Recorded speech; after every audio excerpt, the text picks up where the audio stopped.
ಹೊಡಿತಾ ಇದ್ದೀರಾ ಏಕಾದಶಿ ಉಪ್ಪಿಟ್ಟು ತಿನ್ನಿರಿ. ನಾವೆಲ್ಲ ಬಿಟ್ಟು ಎಷ್ಟೋ ವರ್ಷ ಆಗಿ ಹೋಯ್ತು. ನಿಮ್ಮ ಹಣೆ ಬರಹ ಇಷ್ಟೇ, ತಿಂದ್ಕೊಂಡು ಸಾಯಿರಿ ಅಂತಾನೆ. ಮತ್ತೆ ಸಾಯ್ಬೇಕಾಕೆ ಪಾಪ ಅವರು. ಅಂದರೆ ನಾನು ತಿನ್ನೋದಿಲ್ಲ ಅನ್ನೋದನ್ನು ತೋರಿಸ್ಕೊಳ್ಬೇಕು.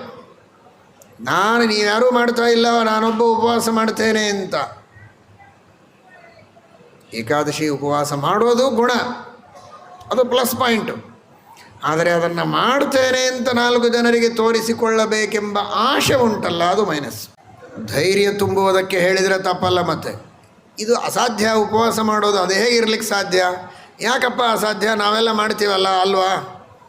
ಏನೂ ಅಸಾಧ್ಯ ಇಲ್ಲ, ಮಾಡು ಅಂತ ಧೈರ್ಯ ತುಂಬೋದಕ್ಕೆ ನಾವಿಷ್ಟು ಜನ ಮಾಡ್ತೇವೆ, ಉದಾಹರಣೆ ಇದೆ. ಏನೂ ಕಷ್ಟ ಇಲ್ಲ, ಮಾಡು ಅಂತ ಹೇಳಿದರೆ ತಪ್ಪಲ್ಲ. ಆದರೆ ಕೀರ್ತಿ ಕಾಮುಕನಾಗಿ ಹೇಳಿದರೆ ಅದು ತಪ್ಪು. 14 ದಿವಸ ನಿಮಗೆ ಯಥೇಚ್ಛವಾಗಿ ತಿನ್ನುವುದಕ್ಕೆ ಮೇಯುವುದಕ್ಕೆ ಬಿಟ್ಟಿದ್ದಾನೆ. ಏನು ಬೇಕಾದಂತೆ ತಿನ್ನಬಹುದು, ಎಷ್ಟು ಬೇಕಷ್ಟು ಮೇಯಬಹುದು, ಯಾವ ನಿರ್ಬಂಧಗಳಿಲ್ಲ. ಆದರೆ ಒಂದು ದಿನ ಏಕಾದಶಿ ಮಾತ್ರ ಕಡ್ಡಾಯವಾಗಿ ಉಪವಾಸ ಮಾಡಲೇಬೇಕು. ಅದರ ಅವಶ್ಯಕತೆ, ಅದರ ಮಹಿಮೆಯನ್ನ ಪ್ರತಿಯೊಬ್ಬರೂ ಚೆನ್ನಾಗಿ ಅರ್ಥ ಮಾಡಿಕೊಳ್ಳಿ. ಇನ್ನೇನು ನಾನು ಮತ್ತೆ ಹೇಳಬೇಕಾಗಿಲ್ಲ. ಯಾವ ದೇವರು ನಮಗೆ ಇಷ್ಟೆಲ್ಲ ಆಹಾರ ಸೃಷ್ಟಿ ಮಾಡಿಕೊಟ್ಟು ನಮಗೋಸ್ಕರ ಇಡೀ ವಿಶ್ವವನ್ನೇ ಮಾಡಿಕೊಟ್ಟಿದ್ದಾನೆ, ಅಂಥ ದೇವರು ಹೇಳ್ತಾನೆ, ನಿನ್ನ ಹಿತಕ್ಕಾಗಿ, ನಿನ್ನ ಒಳಿತಿಗಾಗಿ, ನಿನ್ನ ಉದ್ಧಾರಕ್ಕೆ, ನಿನ್ನ ಆರೋಗ್ಯಕ್ಕೆ, ನಿನ್ನ ಪ್ರಗತಿಗಾಗಿ, ನಿನ್ನ ಆತ್ಮಬಲ, ನಿನ್ನ ಮನೋಬಲಕ್ಕಾಗಿ ಒಂದು ದಿನ ನೀನು ಉಪವಾಸ ಮಾಡು. ನೀನು ಏನೆಲ್ಲ ಸಾಧನೆ ಮಾಡಬಹುದು, ಎಂಥದನ್ನು ನೀನು ಅಚೀವ್ ಮಾಡುವುದಕ್ಕೆ ಸಾಧ್ಯ ಇದೆ. ಇದನ್ನು ಭಗವಂತ ಘಂಟಾಘೋಷವಾಗಿ ಹೇಳುತ್ತಾನೆ.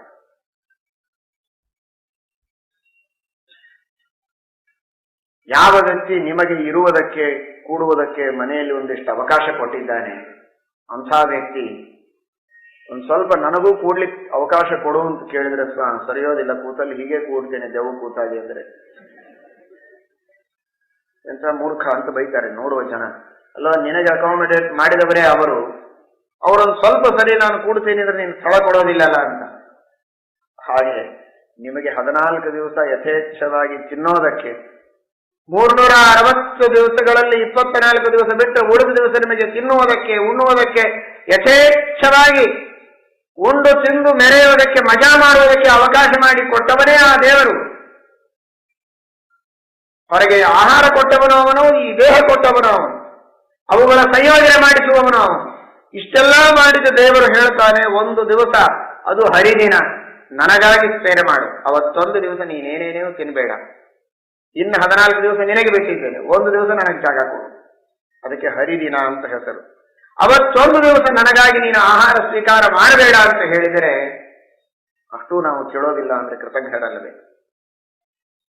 ಶಾಸ್ತ್ರ ಹೇಳುತ್ತದೆ, ಆಯುರ್ವೇದ, ಮನುಷ್ಯನಿಗೆ ಇರುವ ಸಾವಿರಾರು ರೋಗಗಳಿಗೆ ದೊಡ್ಡ ಔಷಧಿ ಅದು ಏಕಾದಶಿ.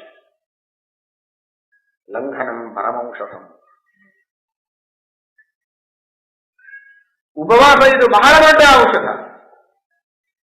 ವಿವಿಧ ವಿಚಿತ್ರವಾದ ಅವನ ಹೊಟ್ಟೆಯ ರೋಗಗಳಿರಬಹುದು, ಬೇರೆ ರೋಗಗಳಿರಬಹುದು, ಆ ಎಲ್ಲ ರೋಗಗಳಿಗೆ ಮೂಲಭೂತವಾದ ಔಷಧಿ ಅದು ಉಪವಾಸ. ಅಂತಹ ಉಪವಾಸವನ್ನ ನಮ್ಮ ಆರೋಗ್ಯಕ್ಕಾಗಿ ದೇವರು ನಮಗೆ ಹೇಳಿದ್ದಾರೆ.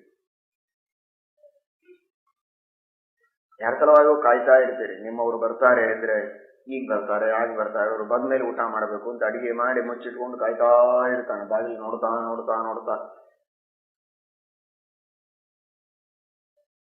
ಇಡೀ ಊರೊಳಗಿದ್ದ ಎಲ್ಲಾ ಕಾರುಗಳು, ಎಲ್ಲಾ ರಿಕ್ಷಾಗಳು ಎಲ್ಲವೂ ಬಂದು ಹೋಗ್ತಾ ಇರ್ತದೆ. ಆದರೂ ಇವನು ಊಟ ಮಾಡೋದಿಲ್ಲ. ತನ್ನ ಮಗ ಬರಬೇಕು ಅಥವಾ ತನ್ನ ಹೆಂಡತಿ ಬರಬೇಕು, ತಮ್ಮವರು ಬರಬೇಕು ಅನ್ನೋದಕ್ಕಾಗಿ ಕಾಯ್ತಾ ಇರ್ತಾನೆ.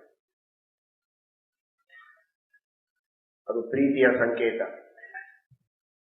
ಅವರು ಇವನಿಗಾಗಿ ಮಾಡಿದ ತ್ಯಾಗಕ್ಕೆ ಇವನು ಮಾಡುವಂತಹ ಒಂದು ತ್ಯಾಗದ ಪ್ರತೀಕ ಅದು ಉಪವಾಸ, ಬೇರೆ ಇನ್ನೇನಲ್ಲ. ನಿಮ್ಮ ಮಕ್ಕಳಿಗಾಗಿ, ತಂದೆ ತಾಯಿಗಳಿಗಾಗಿ ಅಥವಾ ಹೆಂಡತಿಗಾಗಿ, ನಿಮ್ಮ ಗೆಳೆಯನಿಗಾಗಿ ಅವರು ಮಾಡಿದ ಒಂದು ತಾತ್ಕಾಲಿಕವಾದ ಸಣ್ಣ ಉಪಕಾರವನ್ನ ನೆನೆಸಿಕೊಂಡು ನಿಮ್ಮ ಒಂದು ತ್ಯಾಗವನ್ನ ಈ ರೀತಿ ಉಪವಾಸದಿಂದ ತೋರಿಸುವುದಾದರೆ, ಅನಂತ ಉಪಕಾರ ಮಾಡಿದ, ಅನಾದಿ ಕಾಲದಿಂದ ನಮ್ಮ ದೇಹದೊಳಗಿದ್ದು ಜೀವಸ್ವರೂಪದಲ್ಲಿದ್ದು ನೇಮನ ಮಾಡುವ ಇಡೀ ವಿಶ್ವವ್ಯಾಪಿಯಾದ ಆ ಭಗವಂತನಿಗಾಗಿ ಒಂದು ದಿನ ನಾವು ಉಪವಾಸ ಇದ್ದು ಅವನಿಗಾಗಿ ಕಾಯೋದಿಲ್ಲ. ಅವನು ನಮ್ಮ ಮನಸ್ಸಿನ ಮಂದಿರಕ್ಕೆ ಬರಬೇಕಾಗಿದೆ. ದೇವರು ನಮ್ಮ ಮನಸ್ಸೆಂಬ ಮಂದಿರಕ್ಕೆ ಬರುವುದಕ್ಕಾಗಿ ನಾವು ಅವನಲ್ಲಿ ಭಕ್ತಿ ಮಾಡ್ತೇವೆ ಅಂತ ಅವನಿಗೆ ಗೊತ್ತಾದರೆ ತಾನೇ ಅವನು ನಮ್ಮ ಹತ್ರ ಬರೋದು. ನಾವು ಭಕ್ತಿ ಮಾಡ್ತೇವೆ, ಪ್ರೇಮ ಮಾಡ್ತೇವೆ ಅಂತ ತೋರಿಸೋದು ಹೇಗೆ? ಊಟ ಮಾಡಿಕೊಂಡು ಮುಸುಕು ಹಾಕೊಂಡು ಮಲ್ಕೊಂಡ್ರೆ ಎಷ್ಟು ಪ್ರೀತಿ ನಿಮ್ಮ ಸಲುವಾಗಿ ನನಗೆ, ಅದು ಹೇಗೆ ನೀವು ಬರ್ತೀರಿ ಅಂತ ಗೊತ್ತಾಯ್ತು ಪಾಪ, ಅದಕ್ಕೇನೆ ನಾನು ಬೇಗ ಊಟ ಮಾಡಿ ಎಲ್ಲ ಮುಗಿಸ್ಕೊಂಡು ಮಲ್ಕೊಂಡಿದ್ದೇನೆ. ಯಾರು ಬರ್ತಾರೆ ನಿಮ್ಮ ಮನೆಗೆ? ಮಾಡಿಟ್ಟುಕೊಂಡು ಕಾಯ್ತಾ ಊಟ ಮಾಡದೆ ಮನೆಯವರೆಲ್ಲ ದಾರಿ ಕಾಯ್ತಾ ಕುಳಿತಿದ್ರೆ ಅದು ಪ್ರೀತಿ ಅಂತ ಅರ್ಥ. ದೇವರು ನಮ್ಮ ಮನಸ್ಸಿನ ಮಂದಿರಕ್ಕೆ ಬರಬೇಕು ಅಂತ ಅಪೇಕ್ಷೆ ಇದ್ರೆ ಕೇವಲ ದೇವರನ್ನ ಬಾ ಬಾ ಅಂತ ಕರೆದ್ರೆ ಬರುವುದಿಲ್ಲ. ಭಗವಂತನಿಗಾಗಿ ನಾವು ಕಾಯಬೇಕು. ಅವನು ಬರೋವರೆಗೆ ಉಪವಾಸ ಇರಬೇಕು. ಅದು ಧ್ರುವರಾಜರು ಮಾಡಿದರು. ದೇವರ ಪ್ರತ್ಯಕ್ಷ ಆಗೋವರೆಗೆ ಉಪವಾಸ ಇದ್ದು ದೇವರನ್ನ ಕಂಡೇ ನಾನು ಆಹಾರ ತಗೊಳ್ತೇನೆ ಎಂದು. ಆ ಯೋಗ್ಯತೆ ನಮ್ಮದಲ್ಲ. ದೇವರು ಹೇಳಿದ ಕನಿಷ್ಠ ಪಕ್ಷ 15 ದಿನಕ್ಕೂ ಒಂದು ದಿನ ಆದರೂ ನೀನು ಉಪವಾಸ ಮಾಡು, ನನ್ನ ಮೇಲೆ ನಿನಗೆ ಪ್ರೀತಿ ಇದೆ ಅಂತ ನಾನು ತಿಳಿದುಕೊಳ್ತೇನೆ ಅಂತ. ಅಷ್ಟಕ್ಕಾದರೂ ನಾವು ತಯಾರಾಗದೇ ಇದ್ರೆ ಯಾವ ವಿಶ್ವಾಸ ದೇವರು ನಮ್ಮ ಮೇಲೆ ಮಾಡಲಿಕ್ಕೆ ಸಾಧ್ಯ? ಕೃತಜ್ಞರಾಗಬೇಡಿ, ಆತ್ಮಬಲವನ್ನು ಬೆಳೆಸಿಕೊಳ್ಳಿ. ಮನುಷ್ಯನಿಗೆ ಇವತ್ತು ದುರಭ್ಯಾಸ ಅಂದ್ರೆ ಕೆಲವರಿಗೆ ಏನೇನೋ ಗುಟಕಾ ತಿನ್ನುವ ಚಟ, ಇನ್ಯಾವುದೂ ಬೇರೆ ಬೇರೆ ತರಹದ ಡ್ರಗ್ಗಳನ್ನು ತೆಗೆದುಕೊಳ್ಳುವ ಚಟಗಳಿವೆ. ವಿವಿಧವಾದಂತಹ ವ್ಯಸನಗಳಿಗೆ ಬಲಿಯಾಗಿರ್ತಾರೆ. ಅವುಗಳಿಲ್ಲದೇ ಇದ್ರೆ ನಾವು ಬದುಕೋದೇ ಸಾಧ್ಯ ಇಲ್ಲ ಅನ್ನೋ ಮಟ್ಟಿಗೆ ಕೆಲವರು ತಿಳಿದಿದ್ದಾರೆ. ಮನುಷ್ಯನಿಗೊಂದು ಆತ್ಮಸ್ಥೈರ್ಯವನ್ನ ಕೊಡುವಂತಹ ಉತ್ತಮ ಸದ್ಗುಣಿಯಾಗಿ ಮಾಡುವಂತಹ ಒಂದೇ ಒಂದು ದೊಡ್ಡ ಅಸ್ತ್ರ ಅಂದ್ರೆ ಅದು ಏಕಾದಶಿಯ ಉಪವಾಸ. ಧೈರ್ಯದಿಂದ ಏಕಾದಶಿಯ ಉಪವಾಸವನ್ನ ಮಾಡಿ ನೋಡಿ, ಒಂದೇ ಸಲ ಮಾಡಿ ನೋಡಿ. ಓಹೋ, ಏನೂ ತಿನ್ನದೆ ನಾನು ಬದುಕಬಹುದೇ? ಇಲ್ಲಿ ಬೇಕು ಅಂದ್ರೆ ಎದ್ದು ನಿಲ್ತಾರೆ ವಿದ್ಯಾರ್ಥಿಗಳು. ಇಲ್ಲಿದ್ದ ನಾವು ಜಿಲ್ತುಗಳು 6 ವರ್ಷ 8 ವರ್ಷದ ಮಕ್ಕಳು 2 ದಿನ ಪೂರ್ಣವಾಗಿ ಒಂದು ಹನಿ ನೀರು ಕುಡಿಯದೆ ಉಪವಾಸ ಮಾಡ್ತಾರೆ.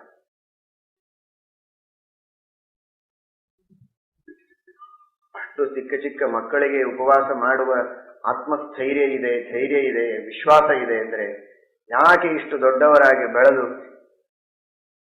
ಇಂತಹ ದೇಹದಾರ್ಢ್ಯ ಎಲ್ಲ ಇದ್ದು ಭಾರೀ ಗಟ್ಟಿಮುಟ್ಟಿಯಾಗಿ ಎತ್ತರ ಆಗಿ ದೇಹವನ್ನ ಬೆಳೆಸಿಕೊಂಡು ದೇವರು ಕೊಟ್ಟ ಶಕ್ತಿ ಇದ್ದ ಮೇಲೆ ಆ ಆತ್ಮಸ್ಥೈರ್ಯ ಇಲ್ಲ. 1 ತಾಸು ಊಟ ಲೇಟ್ ಆಗ್ತದೆ ಅಂತಂದ್ರೆ ಕೆಲವರು ಬರೋದೇ ಬಿಟ್ಟು ಬಿಡ್ತಾರೆ. ಏನಿನ್ನದು? ಎಲ್ಲಿ ಧ್ರುವರಾಯರು, ಎಲ್ಲಿ ತಪಶ್ಚರ್ಯ, ಎಲ್ಲಿ ಸಾಧನೆ? ದೇವರನ್ನು ಕಾಣೋದೇನು? ಯಾಕೆ ಸ್ಥೈರ್ಯ ಇಲ್ಲ? ಕೇಳಿ, ಯಾರಾದರೂ ಏಕಾದಶಿ ಉಪವಾಸ ಮಾಡುವ ವ್ಯಕ್ತಿಗಳಿಗೆ ಕೇಳಿ. ಸ್ವಲ್ಪ ಲೇಟ್ ಆಗ್ತದೆ, ಏನ್ ಎಷ್ಟೊತ್ತಾದ್ರೆ ಏಕಾದಶಿನಿ ಮಾಡೋರಿಗೆ ನಮಗಿದೇನು ಅಂದ್ಬಿಡ್ತಾರೆ ಸಹಜವಾಗಿ. ಅವ್ರಿಗೆ ಅದೇನು ಅನ್ಸೋದೇ ಇಲ್ಲ. ನಿತ್ಯ ತಿನ್ನುವ ಅನ್ನವನ್ನೇ ಬಿಟ್ಟರೆ ಅವರಿಗೇನು ಅನ್ಸೋದಿಲ್ಲ.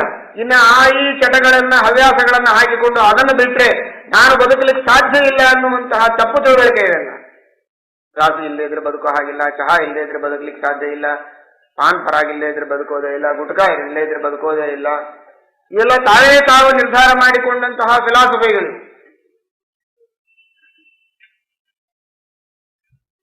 ಮನುಷ್ಯನಿಗೆ ಈ ಎಲ್ಲ ದುರ್ವ್ಯಸನಗಳಿಂದ ಮುಕ್ತನಾಗಿ ನಾನು ಆತ್ಮ, ನನ್ನ ಮನೋಬಲದಿಂದ ನಾನು ಏನಾದರೂ ಮಾಡಬಲ್ಲೆ, ಮಹಾಶಕ್ತಿ ನನ್ನಲ್ಲಿದೆ ಎನ್ನುವ ಒಂದು ವಿಲ್ ಪವರ್ ಬೆಳೆಸುವಂತಹ ಒಂದು ದೊಡ್ಡ ಶಕ್ತಿ ಅದು ಏಕಾದಶಿಯ ಉಪವಾಸದಲ್ಲಿದೆ. ಮಾಡಿ ಪ್ರತಿಯೊಬ್ಬರು ಏಕಾದಶಿ ಉಪವಾಸವನ್ನ ಮಾಡಿ.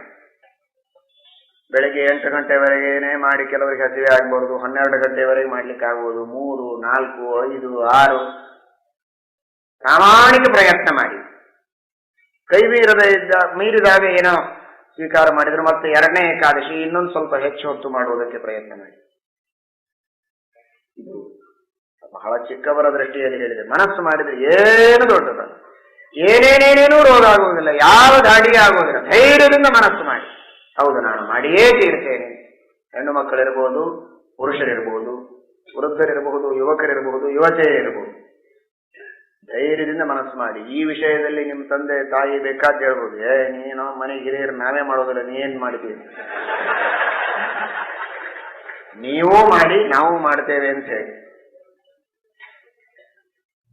ಉಪವಾಸದ ವ್ರತವನ್ನ ಮಾಡಿ ದೇವರಿಗಾಗಿ ನಾನು ಇವತ್ತು ಆಹಾರ ತ್ಯಾಗ ಮಾಡಿದ್ದೇನೆ ಎನ್ನುವ ಭಾವನೆ ಮನಸ್ಸಿನಲ್ಲಿ ನಾನು ಮಹಾ ಆತ್ಮ ಸಾಮರ್ಥ್ಯವನ್ನು ಪಡೆದುಕೊಳ್ತಾ ಇದ್ದೇನೆ ಎನ್ನುವ ಭಾವನೆ ಇರಲಿ. ಹೆಜ್ಜೆ ಹೆಜ್ಜೆಗೆ ಕುಳಿತರೆ ನಿಂತರೆ ನಾನು ಪಾಪ ಮಾಡಿದ್ದೇನೆ. ಕೇಳಿದ್ದೀರಿ ನೀವು ಧರ್ಮವನ್ನ ಇಷ್ಟೊತ್ತು, ಎಷ್ಟು ಧರ್ಮಗಳಿವೆ, ಎಷ್ಟು ಶಾಸ್ತ್ರಗಳು ಹೇಳಿವೆ, ಎಷ್ಟು ಕರ್ತವ್ಯ ಕರ್ಮಗಳನ್ನ ಶಾಸ್ತ್ರದಲ್ಲಿ ಹೇಳಿದ್ದಾರೆ, ಒಂದೂ ನನಗೆ ಮಾಡ್ಲಿಕ್ಕೆ ಆಗ್ತಾ ಇಲ್ಲ, ಮಹಾಪಾಪಿ ನಾನು. ಅಷ್ಟೆಲ್ಲಾ ಪಾಪಗಳಿಗಿರುವ ಒಂದೇ ಒಂದು ಪ್ರಾಯಶ್ಚಿತ್ತ. ಮನುಷ್ಯ ದುಃಖದಿಂದ ಇದ್ದಾನೆ.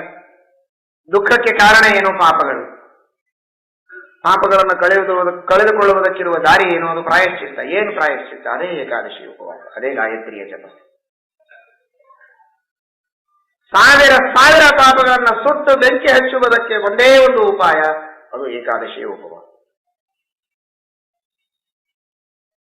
ಕುಳಿತಲ್ಲೇನೆ ಬೇಕಾದಷ್ಟು ಎಲ್ಲಾ ತೀರ್ಥಕ್ಷೇತ್ರಗಳಿಗೆ ಹೋಗಿ, ನಿಮ್ಮ ಈ ಬಿಸಿ ಲೈಫ್ ಒಳಗೆ ನೀವು ತೀರ್ಥಯಾತ್ರೆಯನ್ನು ಮಾಡಿದ್ದೀರಿ.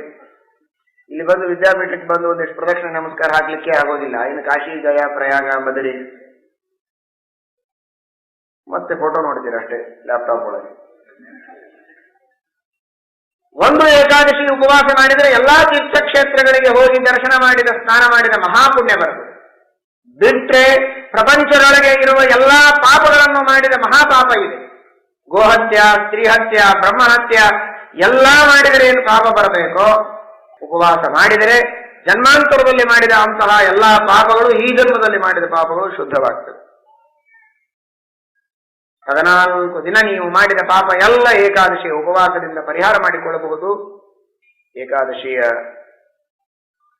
ಉಪವಾಸ ನಮ್ಮ 11 ಇಂದ್ರಿಯಗಳಿಂದ ಮಾಡಿದ ಪಾಪಗಳನ್ನು ಕಳೆದು ಹಾಕುವಂತಹ, ಪಾಪಗಳನ್ನು ತೊಳೆಯುವುದಕ್ಕೆ, ಪುಣ್ಯವನ್ನ ತಂದುಕೊಡುವುದಕ್ಕೆ ಬಹಳ ದೊಡ್ಡದಾದಂತಹ ಸುಲಭವಾದ ಸಾಧನೆ.